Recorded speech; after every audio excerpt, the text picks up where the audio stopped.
Oh, look, we've acknowledged from the beginning, Tom, that this health crisis is having devastating economic consequences.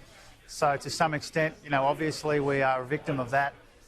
But also we need to recognise that we came into this crisis from a position of economic weakness, and also the response to it, the necessary response, has been in many ways bungled and botched, particularly when it comes to the JobKeeper program.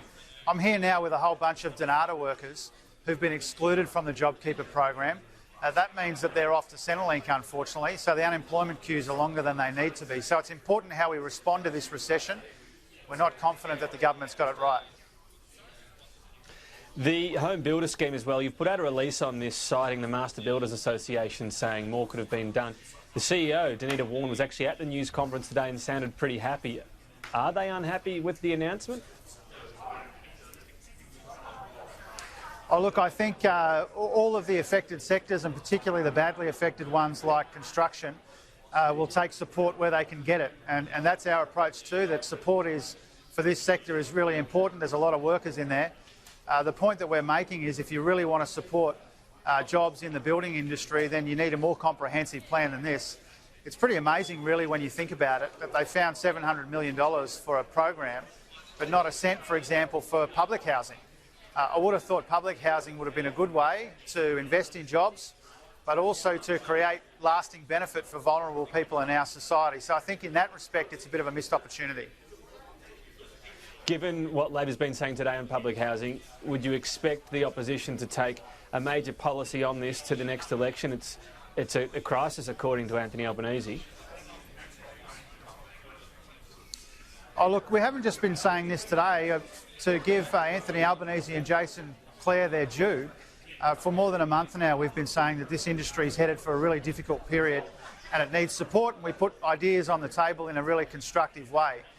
The issue about what we take to the election will be determined closer to the election, but clearly the problem will be, or really the pointy end of the problem will be well before then.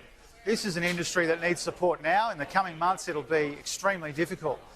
So we'll have a comprehensive set of policies at the election which will take into account the budget circumstances at the time.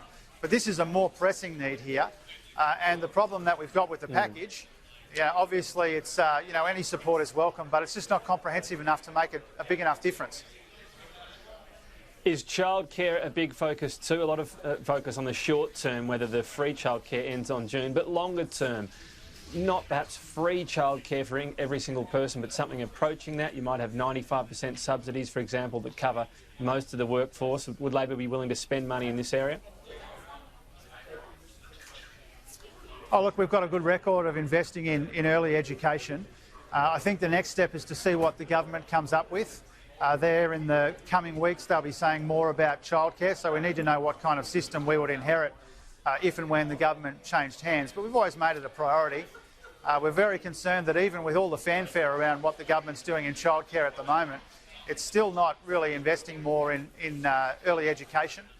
We know in communities like the one that I represent how important that is. And so if we can do better at the election, we will. But first, let's see what the government proposes to do. Got 30 seconds left, but what about debt to GDP, some sort of limit that would mean we are not in danger of having our AAA credit status revoked? Would that be a priority for Labor? Well, one of the problems with the government delaying the budget update, which they were going to deliver next week and now they're going to deliver towards the end of July, is we don't know what kind of budget we would inherit, and we need that to make those kinds of decisions. The business community and the broader community shouldn't be kept in the dark for this long about what the budget's condition is and what the expectations are for the economy going forward.